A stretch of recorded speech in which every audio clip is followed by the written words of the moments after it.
La Russie est la nation la plus sanctionnée de l'histoire, menant une guerre désastreuse en Ukraine qui semble destinée à rester dans une impasse ruineuse et sanglante. Et tout le monde, des séparatistes aux terroristes, a senti le sang dans l'eau, avec de multiples attaques très réussies à l'intérieur même de la Fédération de Russie. La Russie est-elle vraiment au bord de l'effondrement, ou pourrait-elle se ressaisir? Il existe des parallèles historiques entre la Fédération de Russie et l'Union des républiques socialistes soviétiques qui l'a précédée, et certains ont été bien trop rapides à s'appuyer sur ces parallèles, comme preuve que Poutine et la Russie se préparent à un effondrement ultime. La question de savoir si la Russie peut survivre aux prochaines années dépend de divers facteurs, et de la connaissance de la différence entre la Russie d'aujourd'hui et l'Union soviétique qui l'a précédée.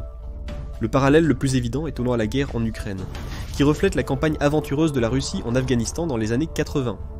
Et tout comme la guerre en Afghanistan, cette campagne s'avère également être une affaire longue et désastreuse. Mais pour les partisans de l'idée que les parallèles historiques ne signifient pas que la Russie se prépare à l'effondrement, les différences entre l'Afghanistan et l'Ukraine sont stupéfiantes. La différence la plus évidente est le nombre de victimes. L'Union soviétique a envahi l'Afghanistan pour soutenir son gouvernement communiste en déclin le 24 décembre 1979. L'armée 40e a été envoyée pour mener ce qui était censé être une campagne rapide contre les forces des Moudjahidines.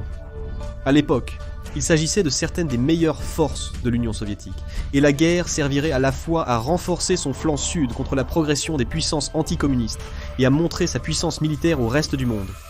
Cela vous semble-t-il familier ? Au cas où vous l'ignoriez, la campagne en Afghanistan s'est vite enlisée, les Moudjahidines s'avérant bien plus résilients que prévu initialement. Le succès des Moudjahidines a résisté à l'armée soviétique à inciter les États-Unis et certains partenaires à envoyer rapidement de l'aide militaire dans la zone de conflit. L'histoire ne se répète pas, mais elle aime bien rimer. La guerre est rapidement devenue asymétrique, l'Union soviétique ayant une supériorité militaire, mais échouant toujours à atteindre des objectifs politiques et à mettre fin de manière décisive à la résistance. Cette partie devrait sembler familière aux Américains. La guerre durerait un peu plus de 9 ans et se solderait par le retrait humiliant des forces soviétiques, ainsi que 15 000 morts et 54 000 blessés.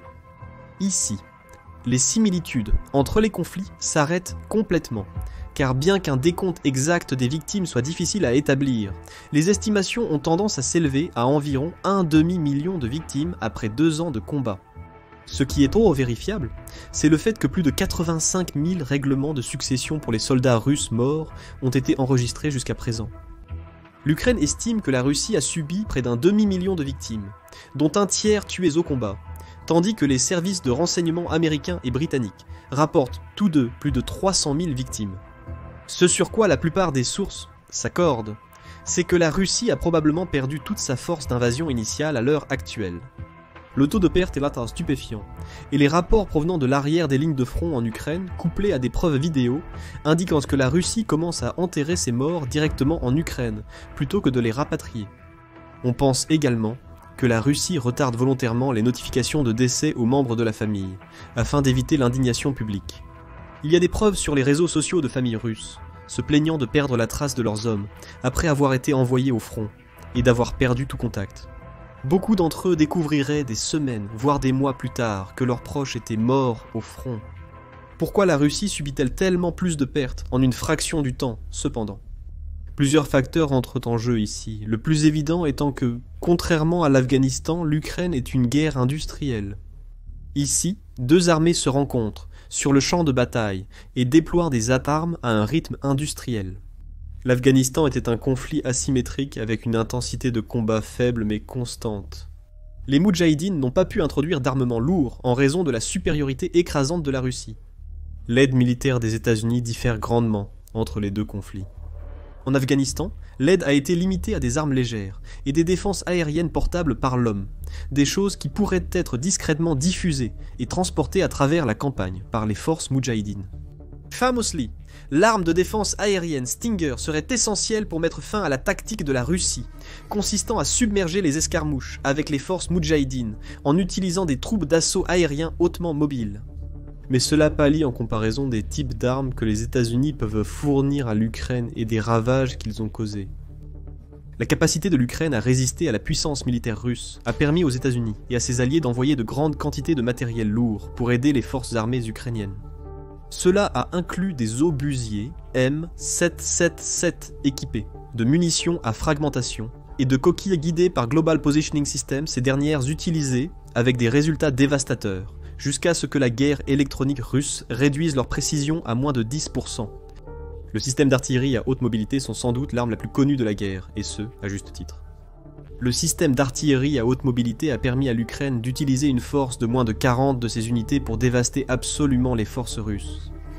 Il y a eu plusieurs incidents jusqu'à présent où des unités russes entières ont été anéanties par une seule frappe de plusieurs roquettes Gimler, y compris des unités en profondeur à l'arrière, qui ont commis l'erreur de tomber en formation matinale, sans se rendre compte qu'elles étaient sous l'œil vigilant d'un drone ukrainien.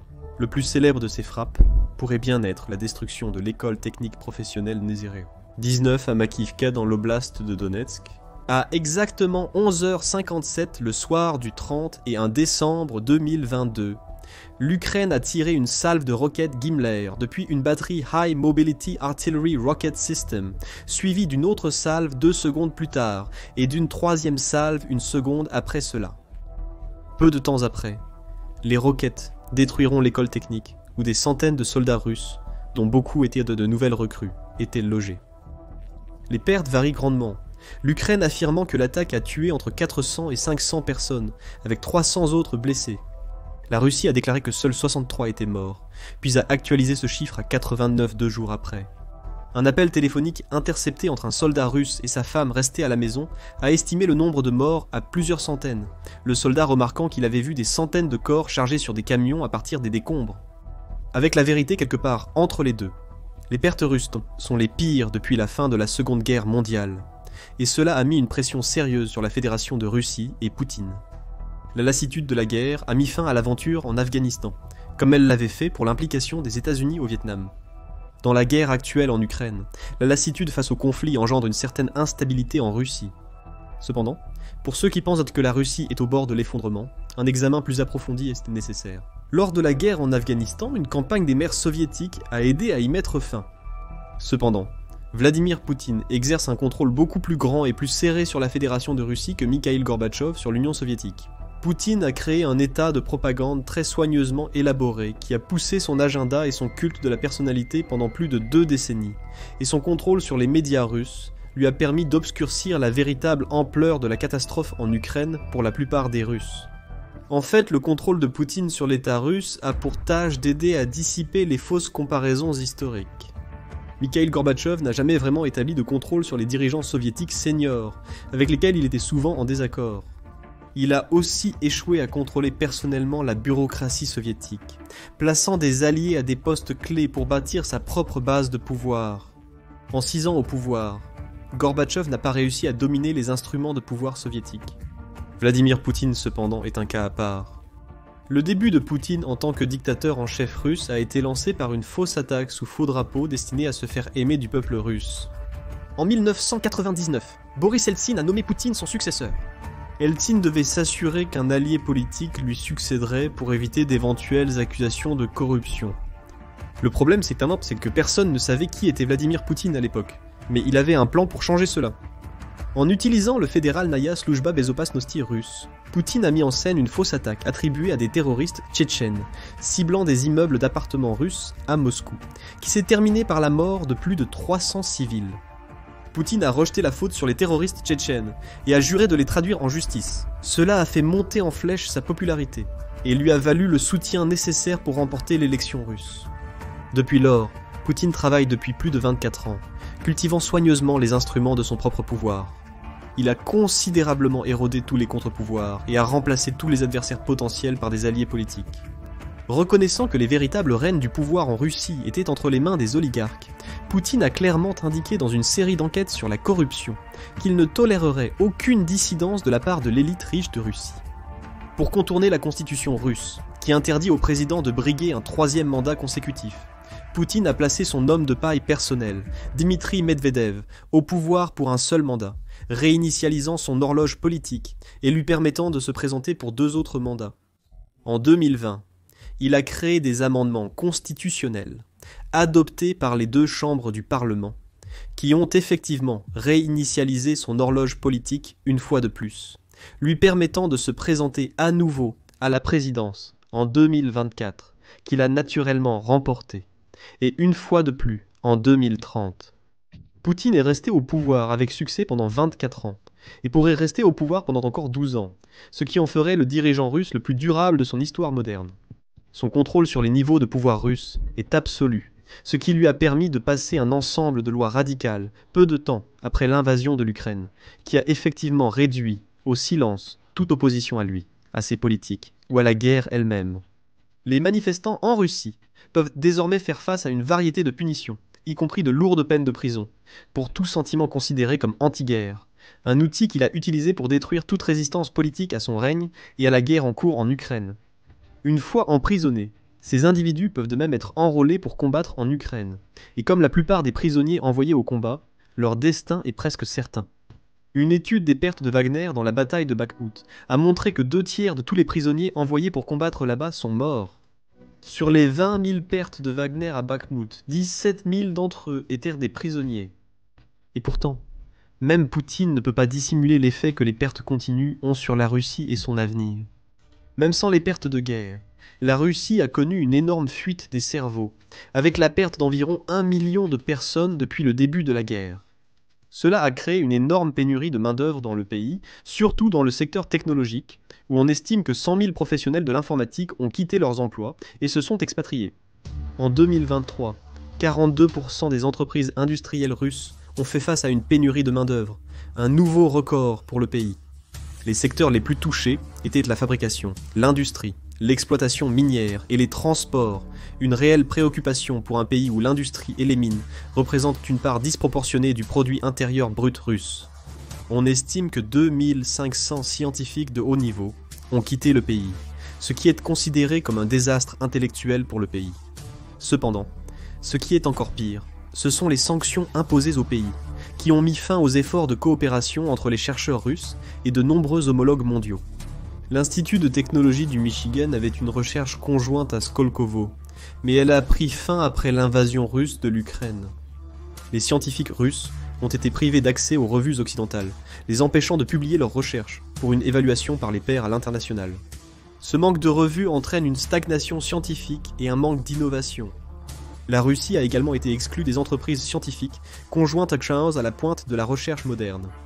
Des projets comme le Grand Collisionneur de Hadron requièrent une coopération internationale en raison de leur coût et complexité. Mais la science russe ne peut plus bénéficier de la coopération dans ces entreprises. Il y a également eu un exode massif de capitaux de la Russie. Avec leur expertise, les Russes qui ont fui après l'invasion de l'Ukraine ont emporté leurs économies avec eux. Et c'étaient les Russes les plus riches qui pouvaient se permettre de partir en premier lieu. Cela a entraîné un transfert estimé à 11,5% de toutes les économies personnelles dans les banques russes à l'étranger. En 2022, soit 40 et 1,5 milliard de dollars qui ont quitté l'économie russe. Cette perte de capital signifie moins de Russes investissant dans les entreprises russes, entraînant une baisse de l'économie globale. Les problèmes de la Russie sont aggravés par un faible taux de natalité et un manque d'imagination dans le pays. La Russie a tenté de rectifier cela, en attirant des migrants de l'étranger, bien qu'elle ait de plus en plus orienté ses personnels vers les lignes de front en Ukraine.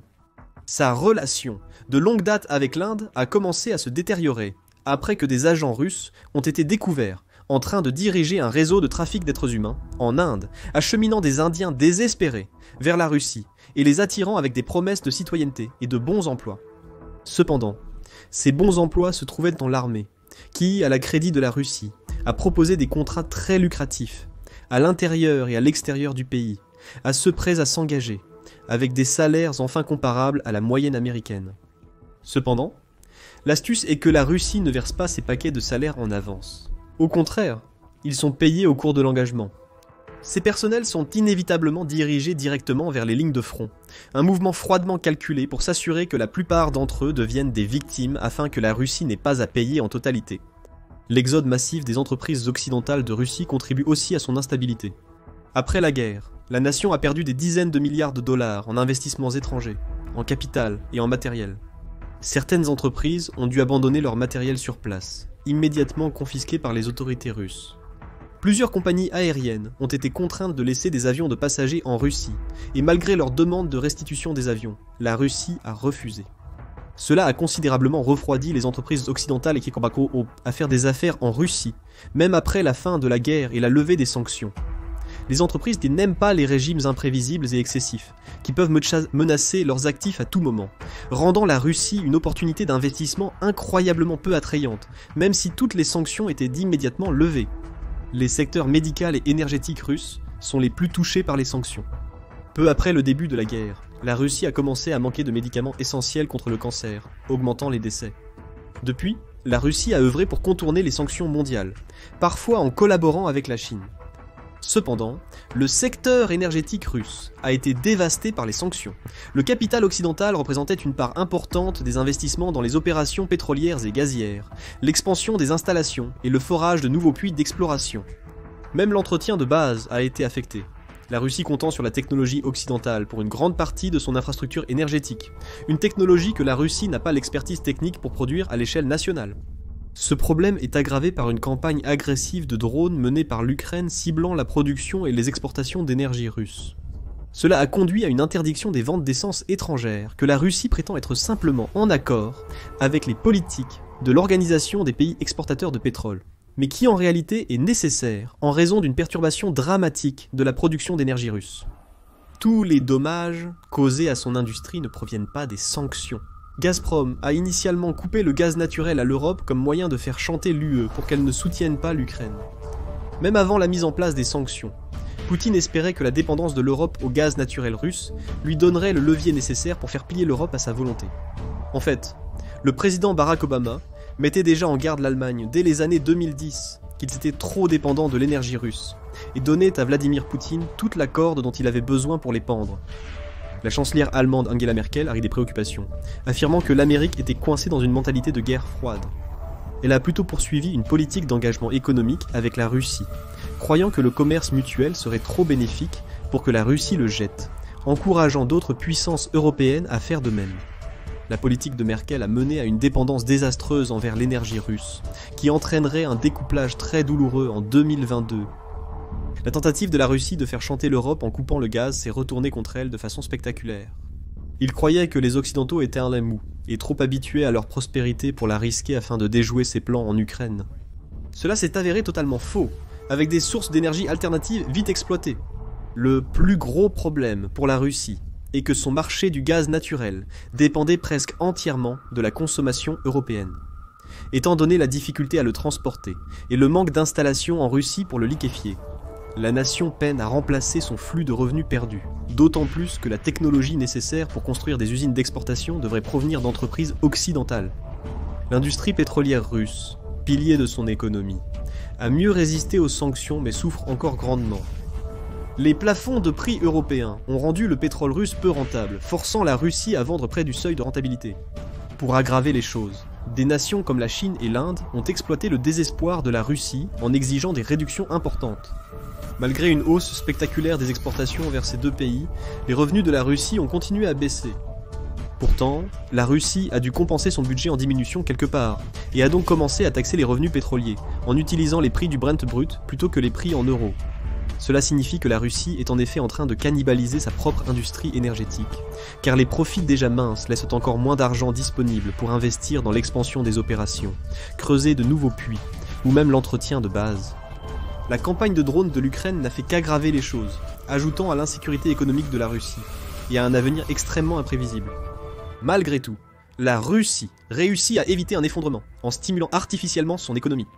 Au début de la guerre, la Russie avait environ 612 milliards de dollars en réserves étrangères, avec un peu moins de la moitié de ces 300 milliards de dollars détenus dans des banques occidentales. Ces fonds ont été immédiatement gelés, mais cela a tout de même laissé à la Russie une réserve considérable qu'elle pouvait liquider, et elle a fait cela pour financer la guerre en Ukraine, et soutenir sa propre économie.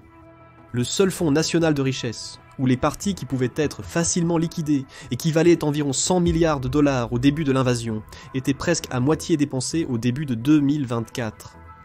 Les avoirs totaux du Fonds national de richesse ont chuté de 12% pendant la même période, avec de lourdes subventions allant directement dans l'économie pour parer aux effets des sanctions.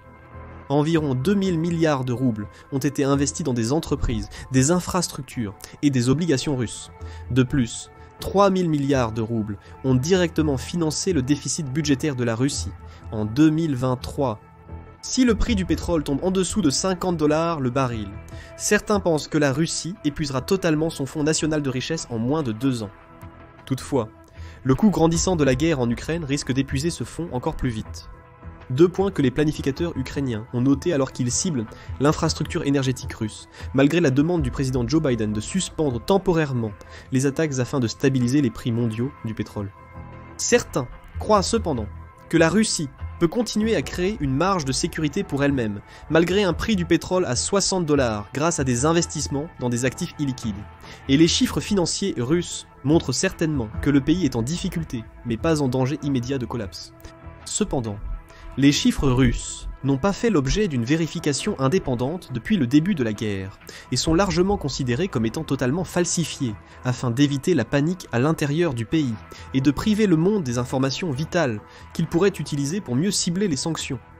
Néanmoins, une réduction du budget des dépenses sociales pourrait bientôt provoquer de sérieux troubles, surtout alors que la nation est ébranlée par le coût stupéfiant des soins à apporter à tant de blessés, et de personnes handicapées par la guerre. Beaucoup ont utilisé les problèmes économiques actuels, et ont établi des parallèles avec les derniers jours de l'Union soviétique.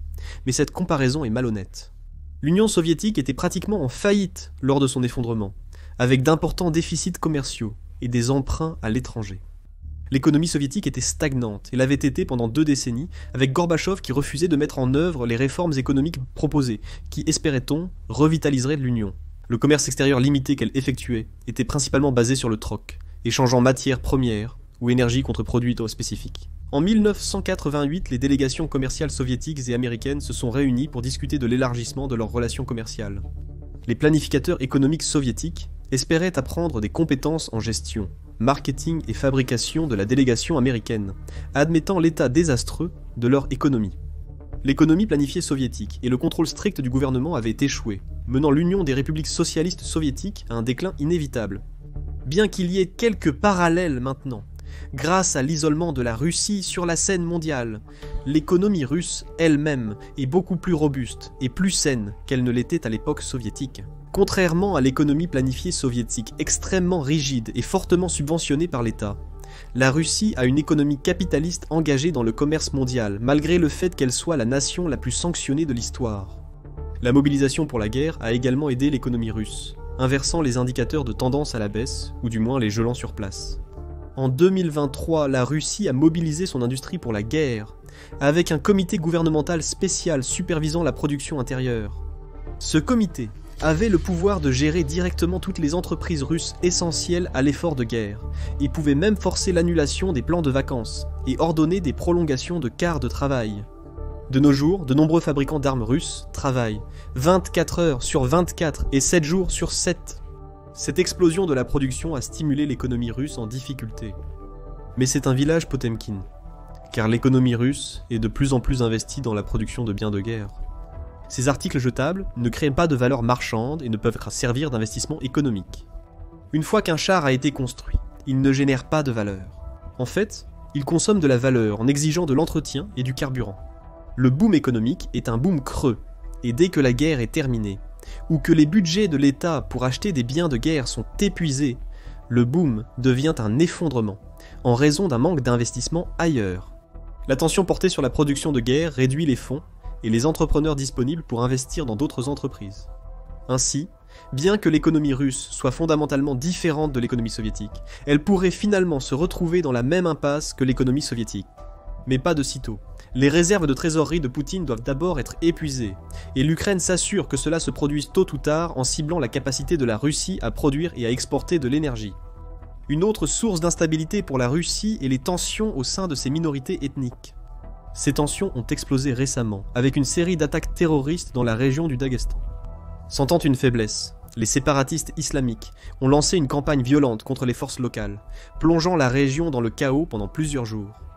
Ils ont peut-être échoué dans leurs objectifs, mais leur échec est aussi un succès, prouvant à d'autres extrémistes ou forces séparatistes que l'État russe est devenu assez faible pour être défié dans ces régions frontalières. Cependant, la Russie a agi pour garder le contrôle sur ces minorités ethniques. Ces groupes ont été disproportionnellement ciblés pour le recrutement et les avis de conscription par l'armée. Comme le sait Moscou, il y aura moins de troubles publics si les victimes proviennent de communautés de minorités ethniques, dans la Russie éloignée plutôt que cosmopolite dans des villes russes ethniques comme Saint-Pétersbourg. On l'a qualifié de nettoyage ethnique silencieux. Mais pour ces populations, les gros salaires représentent une opportunité irrésistible. Les soldes militaires russes désormais augmentés représentent parfois plusieurs années de salaire en Russie rurale. Le véritable problème surviendra quand la Russie n'aura plus de minorités ethniques à exploiter et envoyer au front. Une fois que les pertes seront suffisamment importantes pour qu'il faille instaurer des conscriptions dans les grands territoires russes, et que ces conscrits deviennent à leur tour des victimes, l'État russe pourrait commencer à voir le type d'instabilité que l'on aurait pu s'attendre à voir jusqu'à présent. Pour l'instant, la Russie semble déterminée à éviter une nouvelle conscription, malgré l'inquiétude que le pays ait presque épuisé sa capacité à recruter des prisonniers, une source clé de combattants sacrifiables. Les pertes considérables de la Russie lors de son offensive estivale indiquent un besoin urgent d'une nouvelle conscription. La 83e brigade aéroportée a récemment subi d'énormes pertes, les blogueurs militaires russes rapportant que l'ensemble de l'unité a dû être retiré du front pour une reconstitution totale. Un soldat de la brigade aéroportée d'élite a même posté une vidéo sur les réseaux sociaux déclarant qu'il allait se rendre, disant qu'il et son unité ne pouvaient plus continuer et n'avaient ni mangé ni bu d'eau depuis 3 jours. Il a terminé sa vidéo en implorant la jeunesse russe de ne pas rejoindre l'armée. La plus grande menace pour la Russie et Vladimir Poutine sera toujours interne. Bien qu'il soit tentant de regarder tous ces événements et de conclure que la Russie doit être proche de l'effondrement, la vérité c'est que le peuple russe a toujours eu une tolérance inhabituelle pour les pertes. Le contrôle de Poutine sur la population et les structures de pouvoir russes semblent également résilients, capables de résister à l'insurrection de Wagner à l'été 2023, lorsque la plupart pensaient que le régime pourrait tomber. Découvrez maintenant pourquoi l'économie mondiale n'a pas besoin de la Russie, ou regardez plutôt cette vidéo.